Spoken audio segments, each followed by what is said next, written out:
Baik, assalamualaikum warahmatullahi wabarakatuh. Hamdan wa syukran illa ma ba'du. Yang terhormat dan yang kami ta'zimi Bapak Muhammad Fikri Farihin selaku dosen pengampu materi mata pelajaran mata kuliah Tahsinul Quran atau Tahsinul Qiraah, dan juga kepada segenap rekan-rekan mahasiswa semester 7 yang sangat kami cintai dan kami banggakan. Pada perihal pertemuan pertama kali ini kita akan membahas tentang keutamaan tentang tahsinul qiraah, yang melatar belakangi kita harus tahu tentang setiap muslim sudah seharusnya dapat membaca Al-Quran karena itu merupakan kewajiban. Dan Al-Quran juga merupakan kitab suci bagi umat Islam yang jika dibaca benar dengan hukum tajwid yang tepat, salah satunya adalah tahsinul qiraah. Oleh karena itu mari kita kupas apa saja yang harus kita ketahui tentang isi dari tahsinul qiraah. Pengertian tahsinul qiraah, apa sih yang dimaksud dengan tahsinul qiraah? Kata tahsin menurut lughah atau bahasa adalah dari 3 balokan kata hassana yuhassinu tahsinan, yang artinya adalah makna dengan memiliki arti memperindah bacaan. Tahsin al-qiraah. Maka kemudian al-qiraah adalah bentuk jamak dari kata qiraah.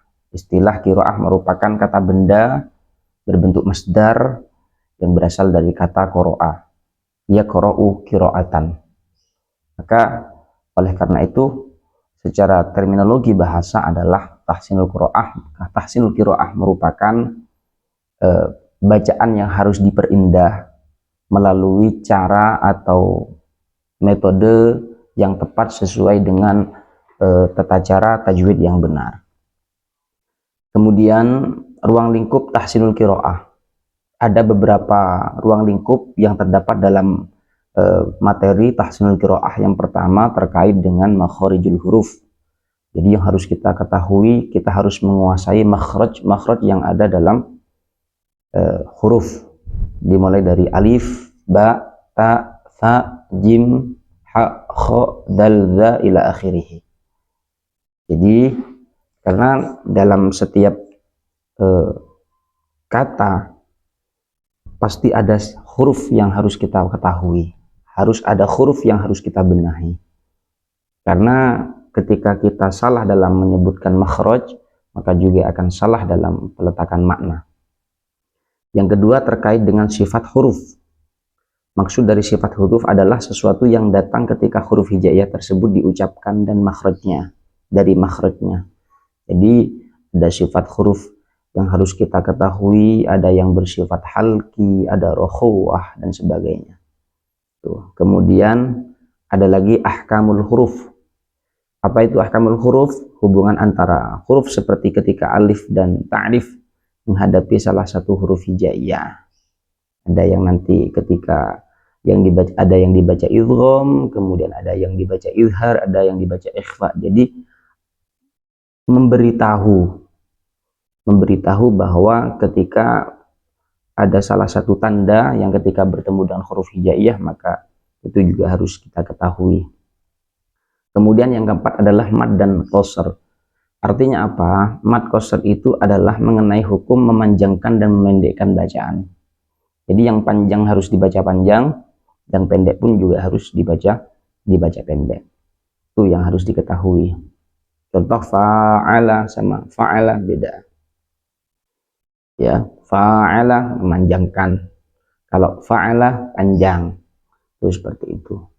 Terus fa'ala mengerjakan, kalau fa'ala pekerjaan atau bekerja. Kemudian yang selanjutnya adalah terkait dengan waqaf dan ibtida. Kita juga harus mengetahui jeda-jeda yang ada di dalam Al-Quran, karena dalam setiap jeda itu memiliki komponen khusus untuk mengetahui sebatas mana kalimat itu dibaca dan sebatas mana kalimat itu bisa kita artikan atau bisa kita maknai. Tuh. Kemudian juga tanda ibda, bagaimana cara kita memulai dengan cara yang baik. Tuh. Kemudian ada rosem usmani. Rosem itu macam-macam ya. Kalau di Indonesia itu Rosem itu ada dua yang digunakan, ada rosem Utsmani yang memang murni dari Arabi sesuai dari ulama salaf, kemudian ada pembaharuan lagi dari Imam Yai Arwani Kudus membuat rosem tandingan, bukan rosem tandingan atau mempermudah cara kita mengaji Al-Quran khususnya di Indonesia, yaitu dengan membentuk atau membuat sebuah rosem qudsi namanya. Kemudian terkait tujuan tahsinul qiraah agar kita mampu membaca Al-Quran dan melafalkan huruf-huruf hijaiyah dengan baik dan benar. Kemudian memelihara kemurnian bacaan Al-Quran supaya tidak dirubah-rubah. Menjaga lisan orang yang membacanya sehingga tidak terjadi kesalahan yang bisa mengakibatkan terjerumus ke perbuatan dosa. Kemudian guna menjadi sebaik-baiknya manusia sebagai makhluk Allah di mata Allah Subhanahu wa taala. Kemudian yang kelima, menjadikan bacaan sebagai menjadi pelipur lara, penyejuk hati bagi kita dan orang lain yang mendengarkan lantunan bacaan Al-Quran. Jadi itu yang harus kita pahami. Terkait hal itu, mari kita lebih lanjut untuk memperdalami tentang materi tahsinul qiraah. Mungkin itu yang bisa kami sampaikan, kurang lebihnya mohon maaf. Assalamualaikum warahmatullahi wabarakatuh.